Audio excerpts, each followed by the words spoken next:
Hello मेरी बच्चा party, कैसे हैं आप सभी। सबसे पहले मैम एक ही क्वेश्चन पूछती है, वो है होमवर्क। बोर हो गए होंगे ना आप लोग मेरी इस लाइन से कि मैम तो हमेशा ही होमवर्क पूछती है, पता नहीं मैम कितना बोर करती है। बेटा मैं बोर नहीं करती, जनरल बात है। होमवर्क करना तो बहुत ज्यादा कंपलसरी है। चलो कोई बात नहीं, होमवर्क जरूर कर लेना। और चलो बेटा निकाल लो अपने पेन, कॉपी और वाटर बोतल।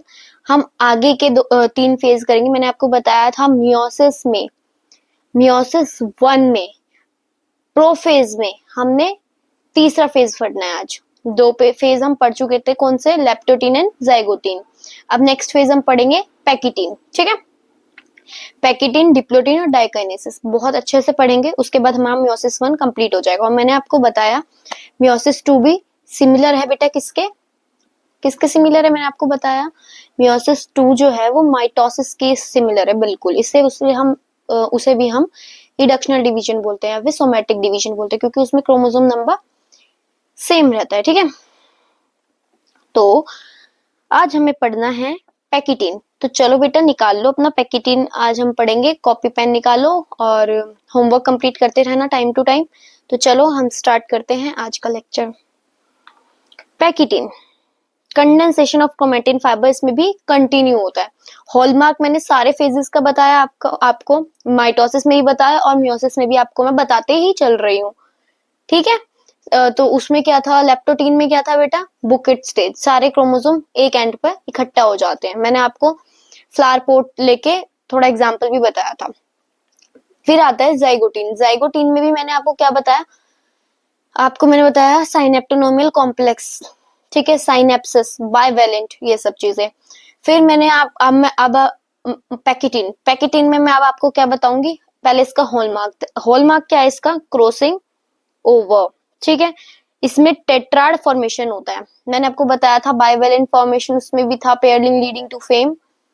बेटा बताओ, pairing leading to form bivalent, that is tetrad, ठीक है बेटा।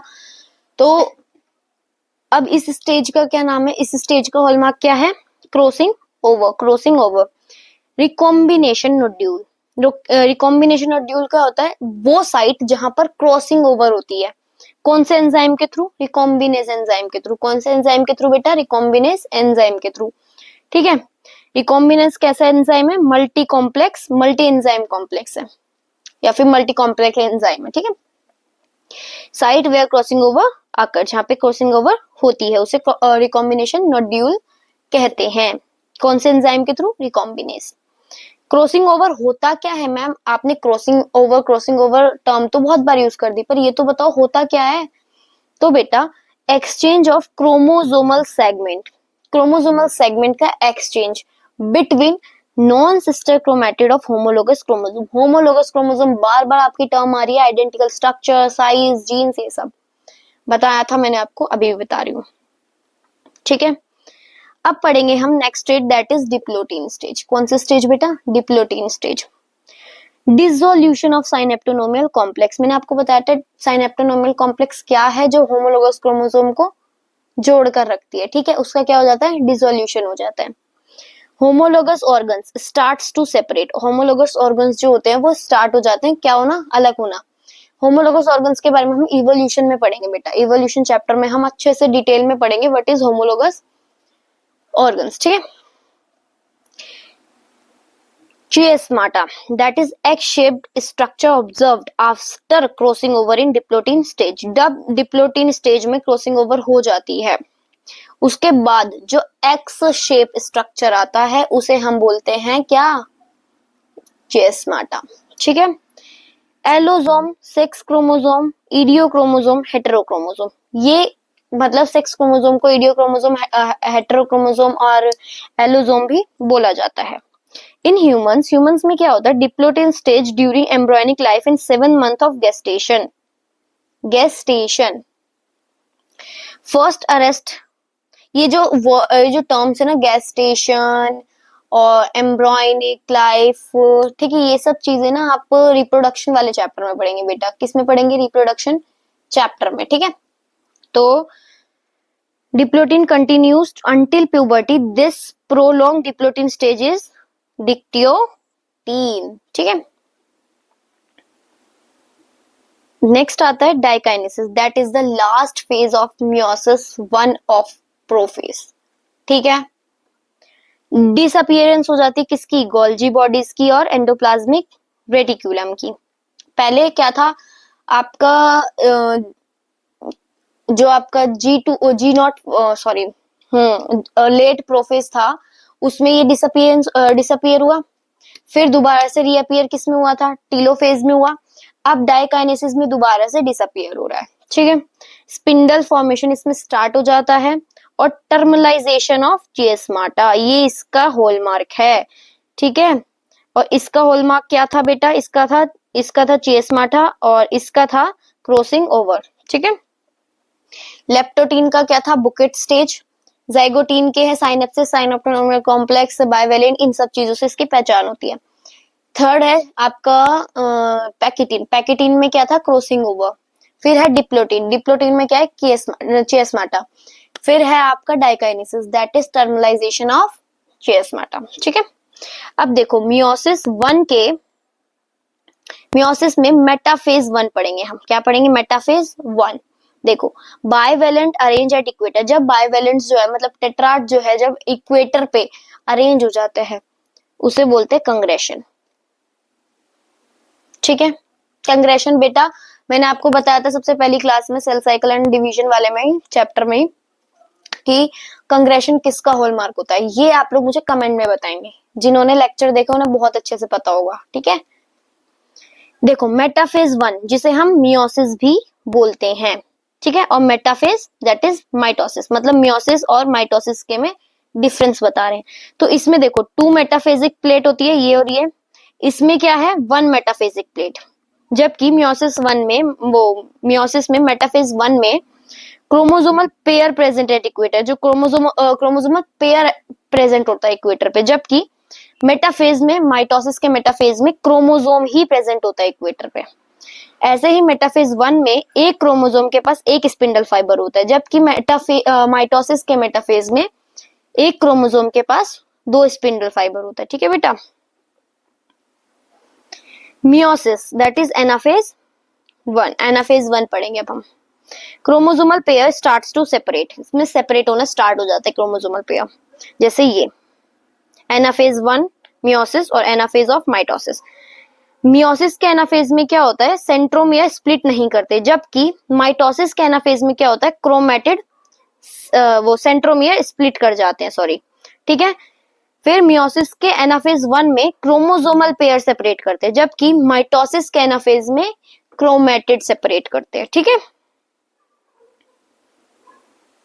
अब आता है बेटा मियोसिस का टीलोफेज, क्या आता है, telophase, condensation of chromatin fibre. इसमें क्या होता है, nuclear membrane, Golgi bodies, endoplasmic reticulum and nucleolus क्या हो जाते हैं, इसमें डिसअपियर हो जाते हैं, क्या हो जाते हैं, डिसअपियर, वो sorry reappear, sorry reappear. Disappear तो आपका डाइकाइनेसिस में हो गए थे ना, तो इसमें रीअपियर हो जाएंगे दोबारा से, ठीक है। तो 2 बार डिसअपियर हुए, 2 बार रीअपियर हो गए, ठीक है। ये डॉटर सेल्स हैं। अब देखो इंटरकाइनेसिस, अब इंटरकाइनेसिस आप पूछोगे है क्या मैम, मियोसिस 1 और मियोसिस 2 में जो गैप होता है, डिफरेंस होता है, उसे इंटरकाइनेसिस बोलते हैं और इंटरमियोटिक इंटरफेस भी बोलते हैं, जो कि क्या करता है, प्रोटीन सिंथेसिस, आरएनए सिंथेसिस और सेंट्रियोल डुप्लीकेशन। ऐसे ही मैंने आपको बोला था ना मियोसिस 2 बिल्कुल माइटोसिस की तरह है, तो ये वही चीज है। जैसे प्रोफेज में कंडेंसेशन होता है, मेटाफेज में कंग्रेशन होता है, एनाफेज में डिसजंक्शन होता है, टीलोफेज में डीकंडेंसेशन होता है। ये मैं आपको ऑलरेडी माइटोसिस में बता चुकी हूँ। Packeting. During this stage, bivalent chromosome now clearly appears as tetrad. This stage is characterized by the appearance of recombination nodule, the site at which crossing over occurs between non-sister chromatid of the homologous chromosome. Crossing over is the exchange of genetic material between two homologous chromosome. मैंने आपको ये already सब कुछ बता दिया है बेटा notes में, ठीक है। Crossing over is also an enzyme-mediated process and the enzyme involved are called recombinase. मैंने आपको बताया multi enzyme complex, multi complex enzyme है। Crossing over leads to the recombination of genetic material of the two chromosomes. Recombination between homologous chromosome is completed by the end of Pachytene, leaving the chromosome linked at the site of crossing over. समझ आ गया बेटा? Pachytene बिल्कुल notes वाले ही lines होते हैं इसमें भी, बस मेरे को नोट्स समझाने होते हैं ताकि आप लोगों को एनसीईआरटी पढ़ने में कोई दिक्कत ना हो बेटा. The beginning of diplotin is recognized by dissolution of synaptonomial complex. मैंने आपको बताया डिप्लोटीन में क्या होता है, डिसोल्यूशन हो जाता है किसका, साइनेप्टोनोमियल कॉम्प्लेक्स, जो कि होमोलोगस क्रोमोसोम को जोड़कर रखता है. And the tendency of recombined homologous chromosome of the bivalent to separate from each other except at the side of crossovers. Except structure को क्या बोलते हैं, जब आपका क्रॉसिंग ओवर होता है तो एक्सेप्ट स्ट्रक्चर को क्या बोलते हैं, क्या बोलते हैं बेटा, क्या बोलते हैं बताओ बताओ. आपको बोलते हैं केस मैटर. ठीक है. The final in oocyte of some vertebrates, diplotin can last for month or year. ठीक है. फाइनल स्टेज मियोटिक की प्रोफेज 1 की डाइकाइनेसिस है. This is marked by the terminalisation of JS matter. During this phase, the chromosome are fully condensed and a meiotic division is assembled to prepare the homologous chromosome for separation. By the end of the dikinesis, the nucleolus disappear and the nuclear envelope also breaks down. Dikinesis represent transition to metaphase. ये line important है. Dikinesis represent transition to metaphase. ठीक है. Metaphase 1 जो कि अभी हमें पढ़ा, prophase तो हमने पढ़ लिया जिसके 5 पार्ट्स थे, फिर मेटाफेज भी पढ़ेंगे जो हमने पढ़ लिया, फिर एनाफेज, टीलोफेज, ये पढ़ने के बाद हम मियोसिस 2 पे जाएंगे. सबको पता है ये तो, good. The bivalent chromosome align on the equator plate. The microtubule form the opposite poles of the spindle attached to the pair of chromosome, homologous chromosome. ये देखो बेटा मियोसिस का पूरा डायग्राम दिया हुआ है. ये प्रोफेज 1 का है, मेटाफेज 1 का है, एनाफेज 1 का है, टीलोफेज 1 का है. ठीक है. सेपरेट हो जाते हैं, आपको पता है. देखो 2 डॉटर सेल्स में सेपरेट हो गया, इसमें क्रोमेटिड सेपरेट हो जाते हैं ऐसे. ठीक है. Anaphase, the homologous chromosome separate while sister chromatid remains associated at their centromere. Centromere पे ही अटैच रहती हैं.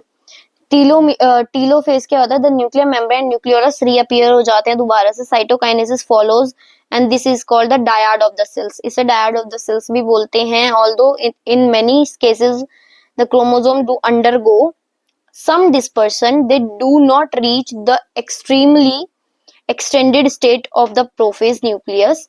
The stage between the two meiotic division is called interkinesis. मैंने आपको बताया meiosis 1 और meiosis 2 की जो phases हैं उनके बीच के डिफरेंस को बेटा क्या बोलते हैं, उनके बीच के डिफरेंस को बेटा बोलते हैं इंटरफेज. क्या बोलते हैं, इंटरफेज, जो कि जनरली क्या होती है, शॉर्ट लिव्ड होती है. Interkinesis followed by prophase 2. Prophase 2 से फॉलोड हुई है. ठीक है. Simple prophase then prophase 1. ठीक है. प्रोफेज 2 जो है प्रोफेज 1 से क्या है, बिल्कुल मतलब आपका सिंपल है. अब हम पढ़ेंगे meiosis 2, that is similar with the mitosis. ठीक है. प्रोफेज 1 में क्या होता है, meiosis 2 is initiated immediately after cytokinesis. Cytokinesis के तुरंत बाद क्या हो जाती है, meiosis 2. usually before the chromosome have fully elongated. लेकिन क्रोमोसोम इलोंगेट होने से पहले. In contrast to meiosis 1, meiosis 2 assembles a normal mitosis. The nuclear membrane disappear by the end of prophase 2. The chromosome align become compact. Metaphase 2. At this phase, at this stage, the chromosome align at the equator. Equator पे chromosome align हो जाते हैं. And microtubule form opposite poles of the spindle get attached to the kinetochore. वही same चीज mitosis में जो हो रही थी. Anaphase 2. It begins with the simultaneous splitting of the centromere of each chromosome which was holding the sister chromatid together, allowing them to move towards opposite pole of the cell. Clear. Mitosis जैसा similar है बेटा ये. Just mitosis समझ लोगे तो meiosis 2 बिल्कुल easy हो जाएगा. ठीक है. ये डायग्राम है मियोसिस 2 का, देख लीजिए. ठीक है। Telophase, that is the last phase of meiosis 2.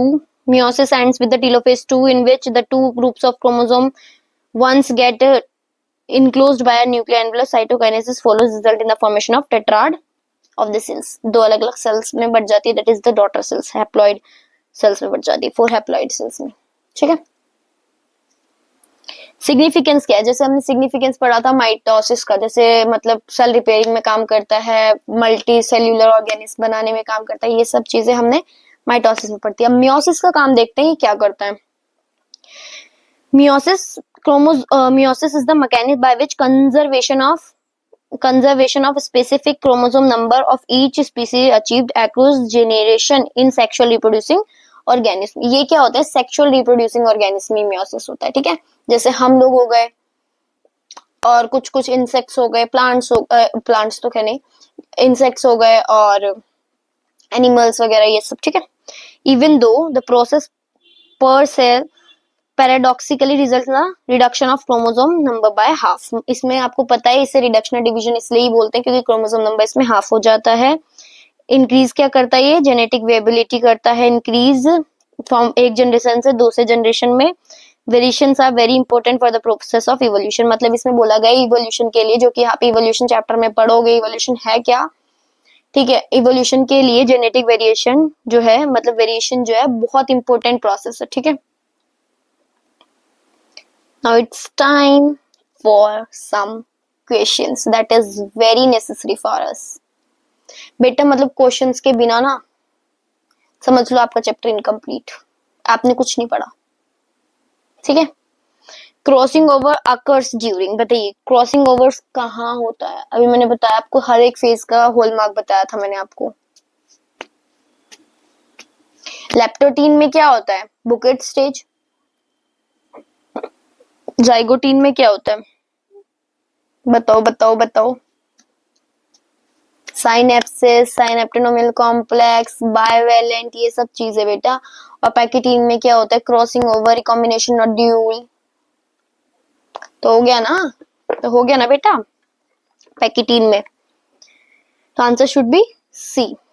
Nuclear membrane nucleolus disappear कौन से फेज में हो जाते हैं बेटा, बताइए। डाइकाइनेसिस में।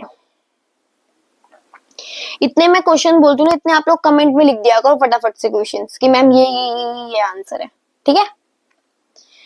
कैरेक्टरिस्टिक फीचर ऑफ डिप्लोटीन, बताओ डिप्लोटीन का कैरेक्टरिस्टिक्स। टर्मिनलाइजेशन, वो सॉरी चियोस्माटा होता है ना इसका, टर्मिनलाइजेशन ऑफ चियोस्माटा तो डाइकाइनेसिस का था, इसका चियोस्माटा है, बताओ।